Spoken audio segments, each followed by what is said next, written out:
Marcus Rashford is finally living up to the hype that surrounded him 7 years ago when he burst onto the scene and was dubbed Manchester United's biggest talent in years.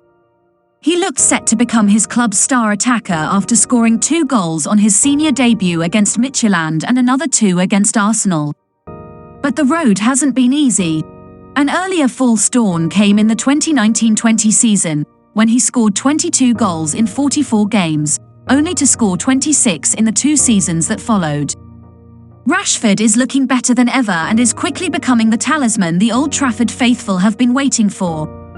Prior to this season, the 25-year-old was frequently used as a backup to Zlatan Ibrahimovic, Romelu Lukaku, and Cristiano Ronaldo. Given that, as soon as Ronaldo had no future at the club, fans called for a new frontman to be signed. While Erik ten Hag did sign Antony, he could not sign a striker, leading supporters to believe their team simply lacked the goal scorers required to have a successful season. That hasn't been the case, with Rashford stepping up to the plate and more than filling the void left by Ronaldo.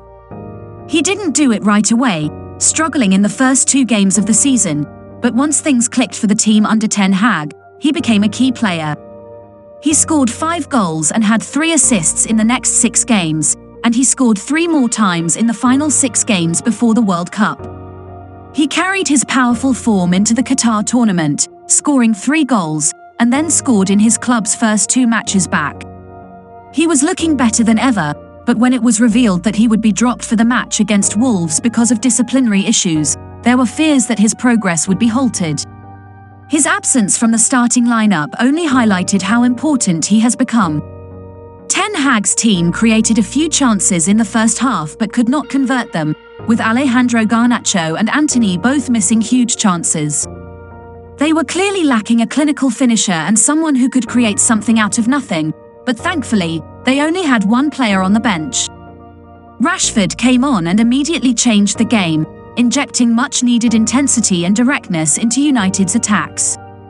By the 75th minute, he'd already created a few chances and was by far their most dangerous player, so it was no surprise to see him open the scoring almost single-handedly.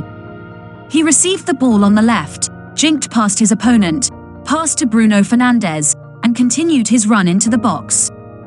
When he beat 2 defenders to the return pass, he cut inside and hit the ball hard and low, leaving Jose sore with no chance.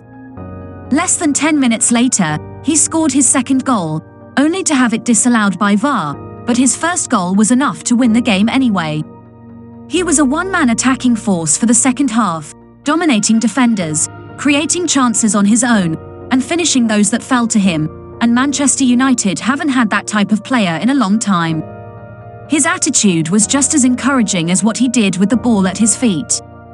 It would have been a relief for United fans to learn that he was only dropped for oversleeping and arriving late for a meeting, and even more so to see how well he handled being benched. He didn't throw his toys out of the pram, unlike someone who is currently looking for a home in Saudi Arabia, despite the fact that it was a fairly harsh punishment for a minor infraction.